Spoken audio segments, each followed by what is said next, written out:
2023. gada iespējams labākā kamera vlogeriem, fotogrāfiem un vispār citādi visādi ļoti gaidīts jauks ražojums Fujifilm XS20, kas ir turpinājums XS10, lai cik tas būtu neloģiski.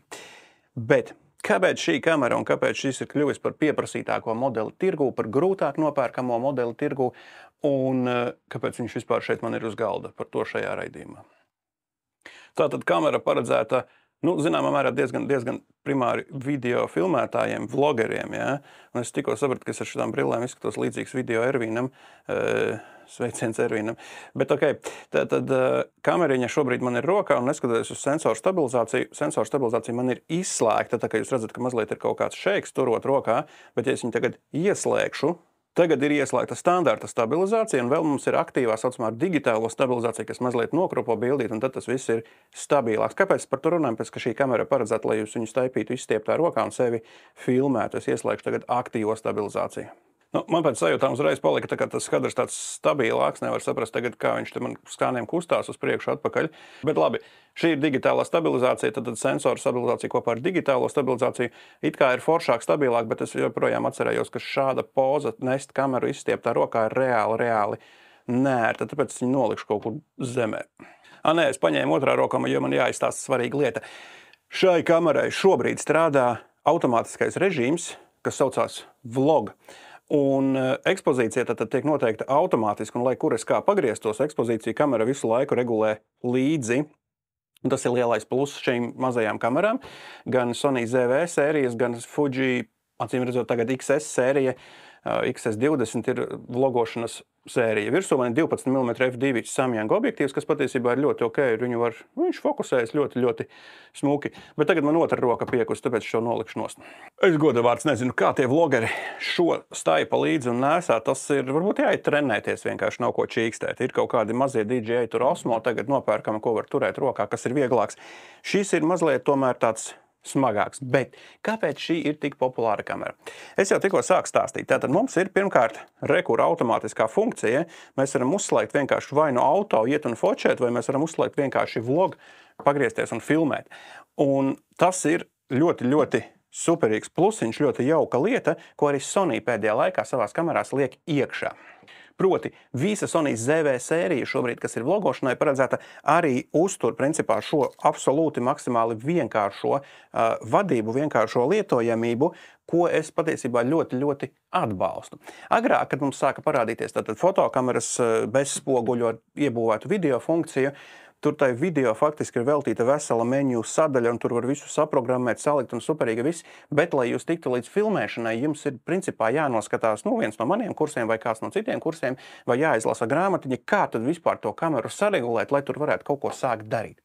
Šīm kamerām, Fuji XS20 un Sony jaunajiem visiem, kas ir gan vlogošanai, gan pārējiem, vienkārši uzslēdzam tātad vai nu video vai vlog režīmu, un šis XS20 izceļas ar to, ka viņam patiešām ir speciāls tas vlog režīms. Sony vienīgi ZV sērijai ir kaut kas līdzīgs. Un uzslēdzam vlog režīmu, viss ņemam un filmējam vai nu sevi, vai nu filmējam kaut ko citu, un atliek jums atrast sarkanu podziņu, kur nospiest ierakstu. Tas ir super vienkārši, super ērti, un tāpēc es domāju, šī kamera ir ļoti pieprasīta. Jo patiesībā tas ir tas pats, ko izdarīja Sony ar ZV-E1, kur man ir? Rekur Sony ZV-E1.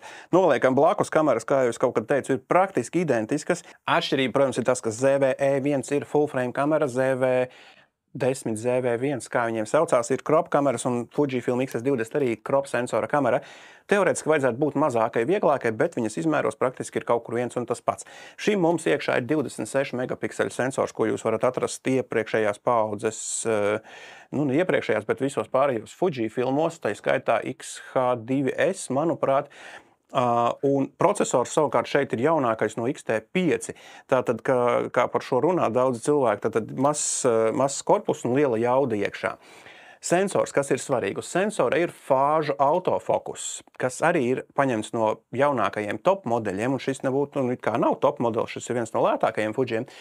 Bet sensors kopā ar to procesoru, ar fāžu autofokusu, tas īsumā tulkojot latviski nozīmē, ka autofokus ir ātrs, precīzs, superīgs, un šajā gadījumā tad uz acis fokusējas arī, kā jūs redzējāt, caur brillēm pavisam normāli. Tas nozīmē, tur visas AI funkcijas, viss pārējais, un tas aparāts ir ļoti, ļoti jaudīgs un ļoti mazs un cenā ļoti pieejams. Un varbūt tas ir tas popularitātes noslēpums. Mums ir salīdzinoši ļoti labs skatu meklētājs, mums ir labs ekrāniņš, kurš atlokās tā kā uz visām pusēm. Redzēt, mēs viņu varam te locīt, nu ne gluži riņķī, bet nu viņš tā kā lokās vis kaut kur riņķī. Un šeit gan ērtībai jāsaka, man apakšā ir pielikts SmallRig plate, kas ir pagarinājums, bet šo jau es teicu, var iztikt, tā plate neko mums baigi nedod, tur ir kaut kāds centimetrs mazliet pirkstam, bet tai plate ir ārkas viss plate apakšā, kas manā skatījumā ir absolūti neatsvarama lieta.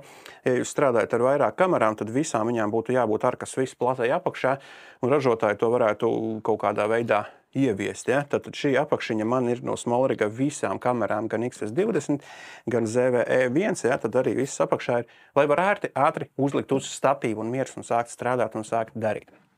Tātad šeit mums ir iekšā lielā Fuji baterija. Faktiski tā ir vienīgā Fuji baterija, ko Fuji izmanto visās kamerās.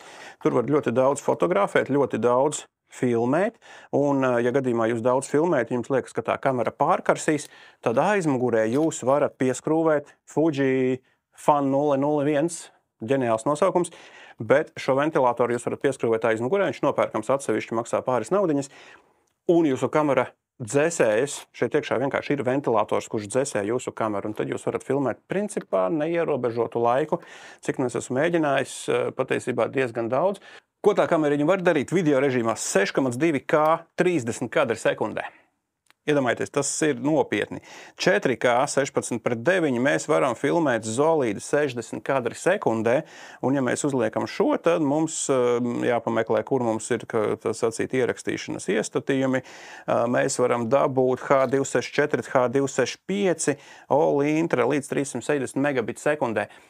Sarežģīti, bet mēs dabojam ļoti, ļoti foršu ārā materiālu, kas būtībā baigi neatšķirās no tā, ko dod XH2S ārā, ko dod ārā ZV-E1 un XT5 un tā tālāk.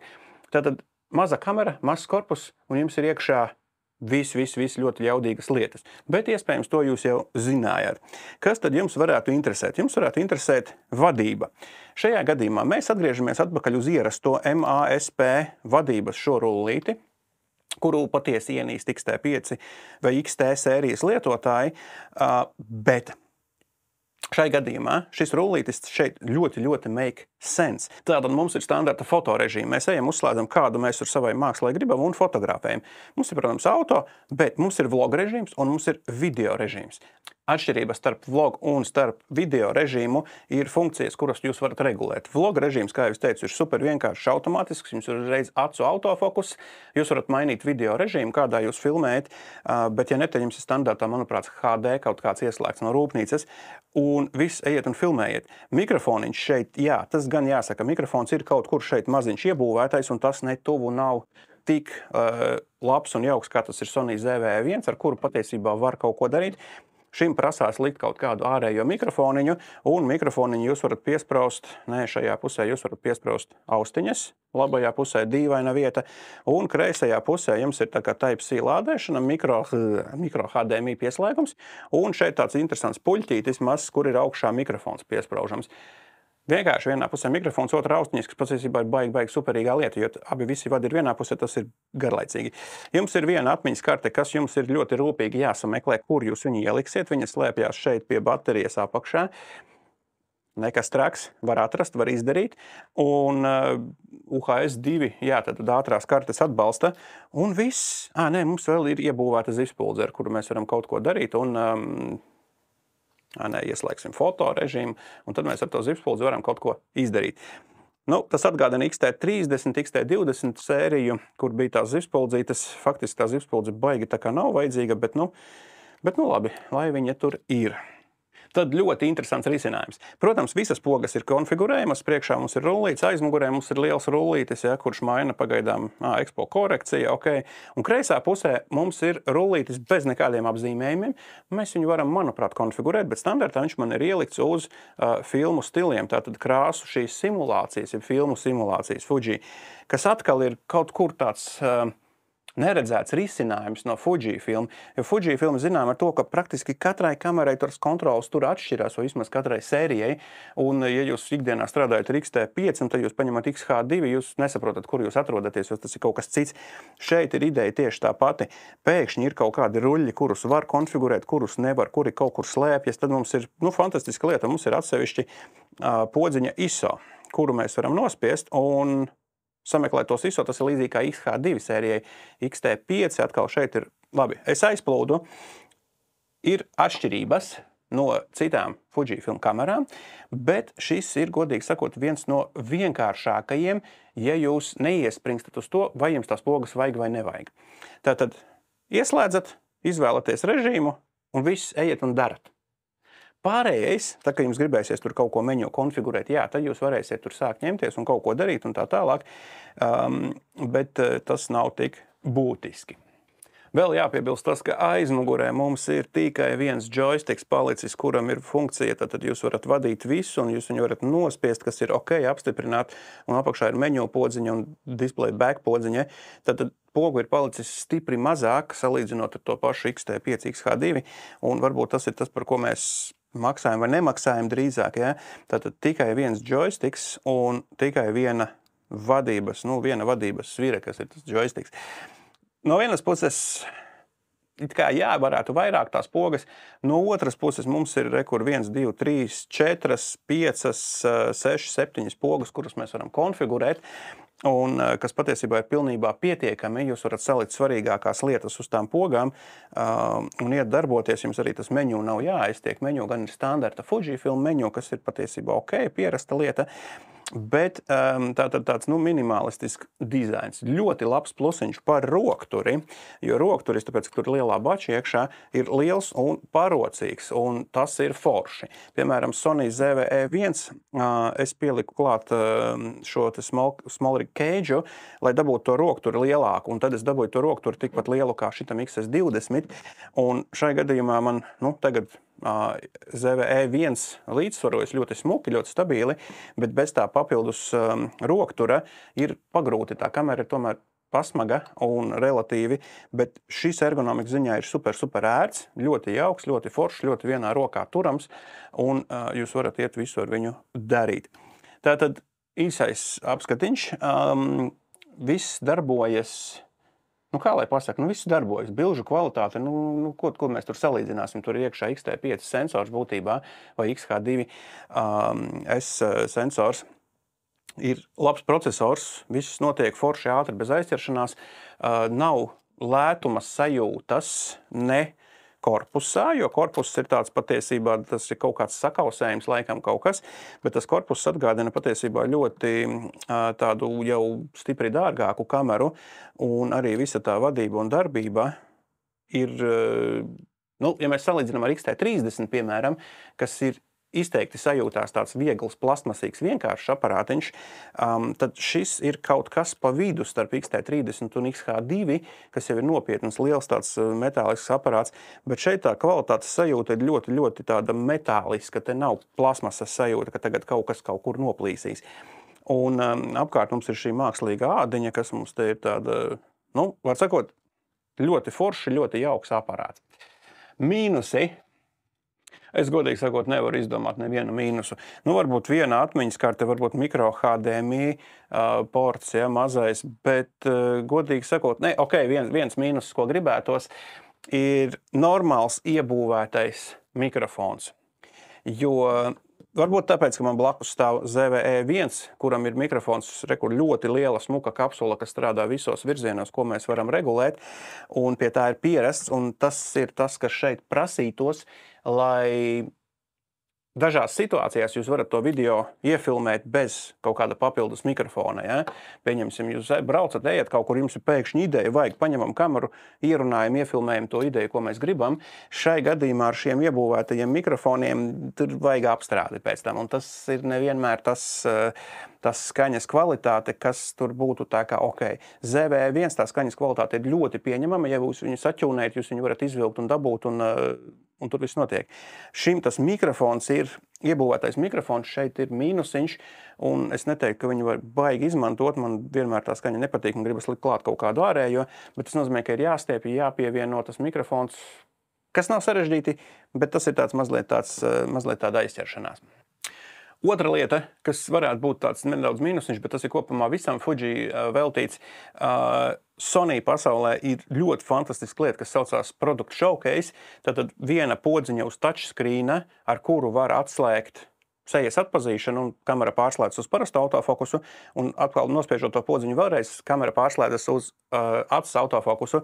Fujim tādas lietas uz ekrāna nav. Fujim var sakonfigurēt kādu pogu no šīm, kas ir aizmugurē, kura pārslēdz šo fokusa režīmu, seju atpazīšana on vai off, bet tās pogas atrodas aizmugurē. Un tā kā jūs esat šādā situācijā, jūs ejat kaut ko filmēt, jūs gribat parādīt kaut ko, lai kamera nefokusējas uz jūsu seju, tad jums ir jāizdomā, tagad jānospiež poga, un tad atkal jāfilmē. Tā ir ķēpa.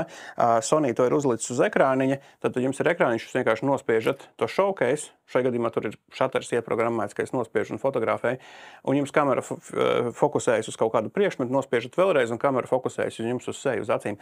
Un tas ir baigi fancy, salīdzinot ar Sony, jā, tā ir super lieta. Fuji varētu kaut ko līdzīgu uztaisīt, un tad tas paliktu vēl vienkāršāk. Šobrīd mēs principā tiekam galā ar to vlog režīmu pilnībā, viss notiek. Un te ir vēl viena nianse, tā ir optika, jo standartā jūs šo varat nopirkt ar kaut kādu brīnumainu mazu štrumtīgu zūmiņu, kas ir lēts, bet jūs nedabūjat to smuko blūrīgo fonu. Un tad jums liekas, es gribu tagad pirkt patiesībā full frame vlogošanas kameru, lai es dabūtu blūrīgo foniņu. Ir svarīgi, ja jūs ņemat XS20, jūs ņemat viņu kopā ar kaut kādu sakarīgu objektīvu, 16-1.4 vai, kas mums vēl ir, plus mīnus vai no Sigmas vai no Fuji paša. Ja? Tātad kaut kas tāds objektīvs, kas ir salīdzinoši plats ar lielu gaismas spēju. Šis ir 12 f2, baigo blūru dabūt nevar, bet viņš ir plats, attiecīgi es varu tā mierīgāk filmēt, man nav tā roka jāizstiepj. 16 mm jums būs roka jāpastiepj, bet jūs dabūsiet to bildi jau ļoti, ļoti sakarīgu. Patiesībā tas, ar ko es šobrīd filmēju, ir 16 mm 1.4 Sigma. Tas ir tieši tas pats, ko es runāju. Tātad kamera ir metra attālumā, un ja es viņu turētu rokā, tad es būtu tur tuvāk, bet foniņš ir, blūriņš ir, un viss ir baigi forši. Tātad, ja jūs ņemat XS20, ņemat viņu kopā ar kaut kādu foršu objektīvu, un varbūt tos standarta zūmus, kas tur ir 15-30 kaut kas, tas nav tas labākais sākums. Jā, tur ir zūms, tas ir universāls. Digitālā zūma funkcijas arī šeit nav, kāda ir Sony ZV-1, bet šis nav salīdzinājums starp ZV-1, tā ir tomēr citas klases kamera. Principā 2x dārgāks aparāts nekā šis. Šo jūs varat dabūt kopā ar kaut kādu standartu objektīvu 1300 eiro kaut kas.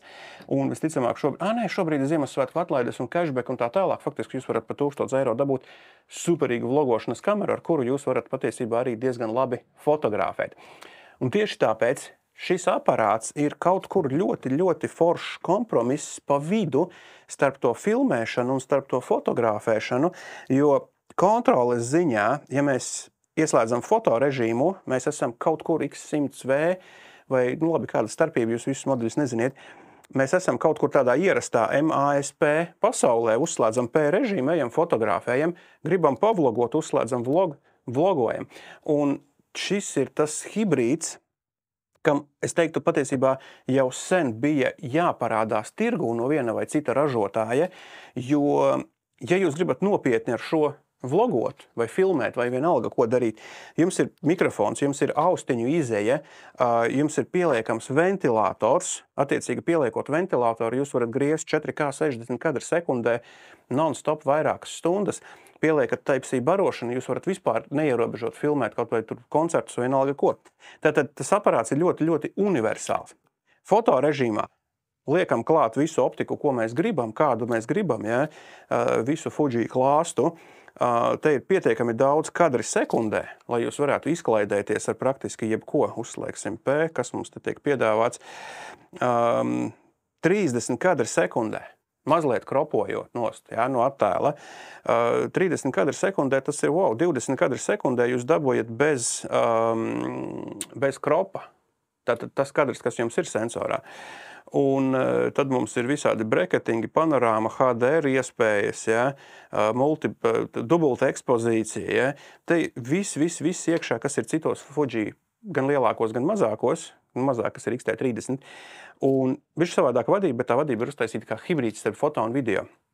Tāpēc šis te XS20 noteikti dabūs manas 2023. Gada labākās hibrīda kameras statusu un balvu, ko es aizsūtīšu Fuji filmu, viņi būs ļoti priecīgi, ka viņi saņem šo balvu no manis. Tieši dēļ šī hibrīda izpildījuma un dēļ tā apvienojuma vienā kamerā. Jo, ja mēs skatāmies uz Fuji pasauli, un ja jūs vēl skatāties šo video, tad jūs varat paņemt X-T5, kas ir super ērta priekš foto. Bet video filmēt ar X-T5 jūs praktiski nevarat, jo jums ekrāniņš nelokās atpakaļ, ekrāniņš tikai aizmugurē lokās. Un tas ir tāds, priekš video jūs nepirksiet X-T5.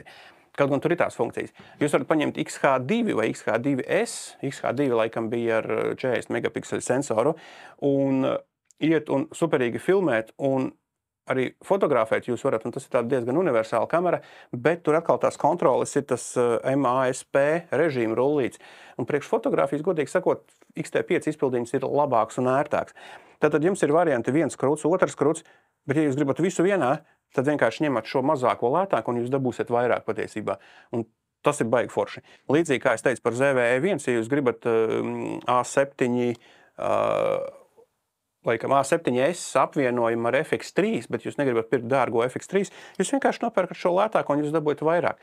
Un tas ir kaut kā šobrīd šajā gadā tie modelīši ir mums radījuši, iznākuši tādi, ka mēs patiešām varam baigi feini izvēlēties un baigi forši. Tātad, ņemam XS20, filmējam, fočējam, godīgi iesaku, tiešām superīga kamera. Ja jūs gribat daudz filmēt, piepērciet klāt šo ventilātoru, kurš grab, bet viņš nemaksā ļoti daudz, bet viņš dara baigi fantastisko darbu, un viņš visu to ļoti labi dzēsē, un piepērciet klāt kārtīgu objektīvu. Paldies! Tas arī bija XS20 iepazīšanās. Kameriņa forša, es ar viņu mēnesi pastrādājis, ļoti priecīgs, es ar viņu daudz ko esmu filmējis. Jā, starp citu, jūs varat pieslēgt arī Type-C uzreiz uz datoru, un jūs varat viņu izmantot kā superīgu webkameru. Tas viss notiek automātiski, ļoti vienkārši. Šobrīd nav nekāda drivera, nekas vairs vajadzīgs. Ja? Spraužam jebkuru kameru klāt ar Type-C pie kompja. Mums ir webkamera, mēs zoomā izskatāmies baigi forši. Un ar šo es diezgan daudz zoomoju, jo viņš ir mazs, viegls somā iemetams, par rokai noliec, ar to objektīvu viņu pietiek, tas leņķis ir labs, un jūs iegūstat vēl arī foršu webkameru. Ok, viss, paldies! Silti iesaku! Šī gada tiešām viena no labākajām šī gada kamerām, price performance ziņā un arī lietošanas ziņā ļoti jauks variants. Viss, paldies, atā!